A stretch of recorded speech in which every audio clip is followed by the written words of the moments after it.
see definition of sustainability, since we are civil engineers, we should also be aware about the definitions from engineering point of view. So what it says is, it is a set of environmental, economic, and social conditions in which which is actually the triple bottom line, which is called as the triple bottom line, in which all of society has the capacity and opportunity to maintain and improve its quality of life indefinitely without degrading the quantity, quality, or availability of the natural, economic, and social resources. So more or less, actually, it gives the same idea, but here they have used the term triple bottom line. So here we don't have to only look about the profit, but also we have to take into account the social conditions as well as the environment as the so we have to, whenever we have to put any decision, we have to see all these three things are satisfied. So all these three things are actually considered, environmental, economic, and social, are considered as triple bottom line, which has emerged from the economics. Now, why we want to have a sustainable? Because we know that the overall there is a climate change happening, and because of the global warming.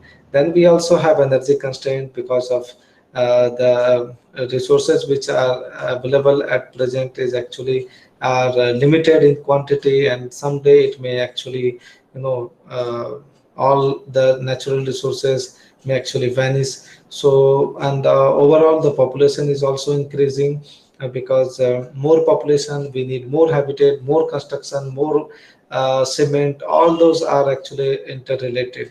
And it is surprising to see that United States and European Union actually consume most of the world resources, and China is also actually coming to that stage. India is also in the developing stage, and we are also have a lot of construction going on, and we are also consuming.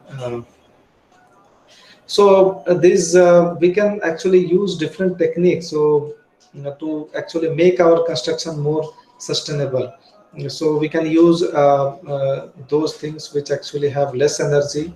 So let's reduce the energy in the construction and rehabilitation, then reduce emissions emitted in construction and rehabilitation, then reduce the consumption of natural resources, then increase service life and lower cost. So these four can actually these four methods can easily lead to a more sustainable construction.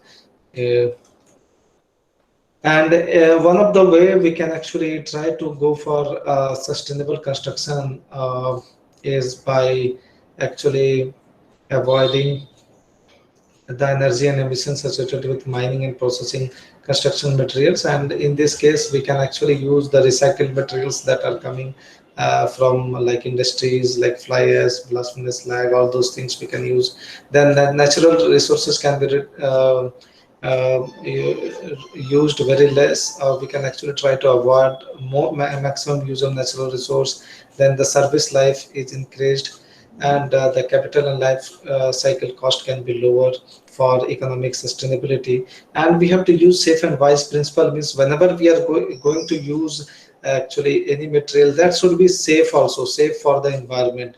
And wise use means we can actually wisely the amount that we are using. So that should be actually both things actually club together can give the safe and wise principles. And one of the way we can follow this is by using use of recycled materials. So industrial waste are actually it is increasing in actually large amount day by day, because more and more industries are getting set up. And also we can see that new type of industries are setting up, which actually are leading to new type of waste which has. And we can see a lot of studies which has been carried out that more or less we are trying to use this industrial waste for somehow we can use for stabilization of the soil. There are a lot of studies which are available.